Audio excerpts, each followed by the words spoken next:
Muy buenas tardes, mi nombre es Lady Marcela Jiménez David, soy del curso 11.1, jornada mañana y bueno, hoy voy a responder una serie de preguntas. Bueno, la primera pregunta es, ¿cuál es la biodiversidad en Colombia? Bueno, la biodiversidad en Colombia posee uno de los índices más altos a nivel mundial. Colombia ocupa el primer lugar en especies de aves y orquídeas. Es el segundo país en el mundo con mayor riqueza de plantas, mariposas y peces de agua dulce. Además, ostenta la tercera posición en número de especies de palmas y reptiles y el cuarto lugar en mamíferos. La segunda pregunta es, ¿cuáles son los factores que afectan la biodiversidad en Colombia? Colombia se enfrenta a grandes retos para no seguir perdiendo su biodiversidad. Colombia es un país muy privilegiado por su biodiversidad biológica. La deforestación acelera la pérdida de la biodiversidad, afecta el ciclo del agua, erosiona los suelos, degrada los bosques y además contribuye al cambio climático. Bueno, aquí son 10 acciones para combatir el cambio climático. La primera es apagar las luces, cambiar los bombillos LED o bajo consumo, desconectar aparatos electrónicos, reducir residuos, comprar productos locales y de temporada, llevar nuestra propia bolsa para evitar el plástico y reciclar productos usados. La tercera pregunta es ¿por qué se produce el cambio climático? Bueno, la combustión del carbón y gas produce dióxido de carbono y óxido nitroso.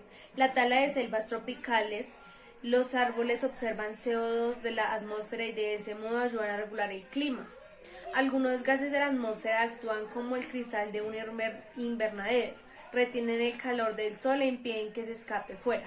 Muchos de esos gases se producen de forma natural, pero debido a la actividad humana, las concentraciones de algunos de ellos están aumentando en la atmósfera, sobre todo los de dióxido de carbono, que es CO2, metano, óxido nitroso y gases fluorados.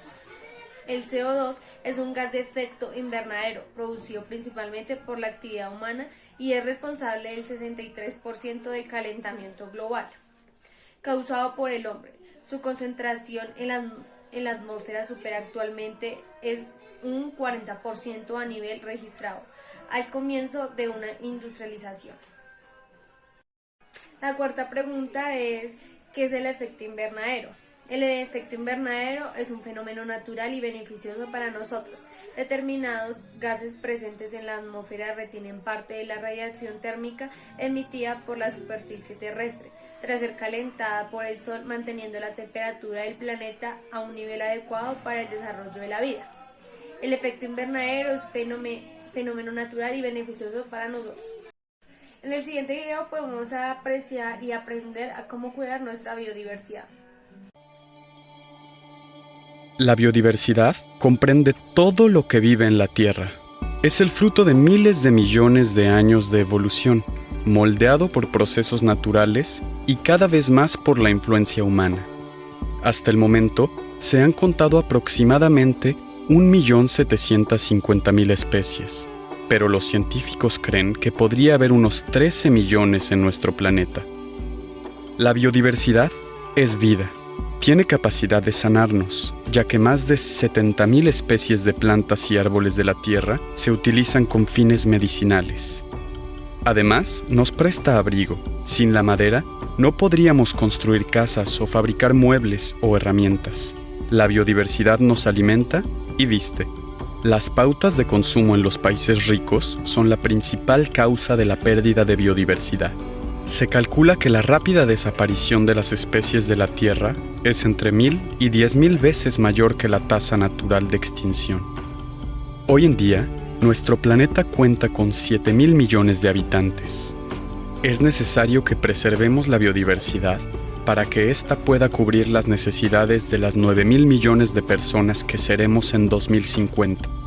El Convenio sobre la Diversidad Biológica de las Naciones Unidas tiene por finalidad proporcionar un marco para fomentar la promoción y protección de la biodiversidad como una fuente de bienes y servicios esenciales para la vida.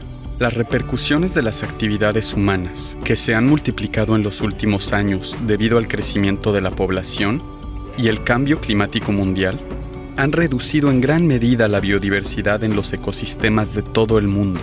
Una manera en que cada uno de nosotros puede contribuir a promover la biodiversidad consiste en adoptar un modo de vida más sostenible. La educación puede ayudarnos a reconocer que nuestros comportamientos individuales, a pesar de lo inofensivos que parezcan, pueden tener consecuencias mundiales. Necesitamos aprender que todos formamos parte de una red de vida. La extinción de una especie pone a otras en riesgo de desaparecer a su vez. Debemos habilitar hoy a nuestros niños y jóvenes para que contribuyan mañana a promover la biodiversidad. Pero, ¿de qué manera? Tomemos el caso de un grupo de estudiantes de secundaria que van a observar lo que queda de un bosque en una zona protegida. Tras aprender de primera mano cuál es la importancia de los bosques, los alumnos debaten sobre las razones de la deforestación y sus consecuencias para el modo de vida de las comunidades, así como para el clima y los peligros naturales. A continuación, establecen una lista de medidas simples para contribuir a restaurar el bosque y administrarlo mejor, mediante actividades que pueden poner en práctica en la escuela y sus hogares. A fin de compartir dichas medidas con otras escuelas y dentro de la comunidad, producen un programa radial comunitario para instar a que se vuelvan a plantar árboles y otras plantas en su zona. Durante las fiestas de la comunidad, organizan actividades lúdicas para crear conciencia sobre los distintos aspectos de la preservación, así como el uso y la promoción de los recursos en las zonas protegidas. Proteger nuestro planeta está en nuestras manos, y es la educación la que puede ayudarnos a actuar hoy.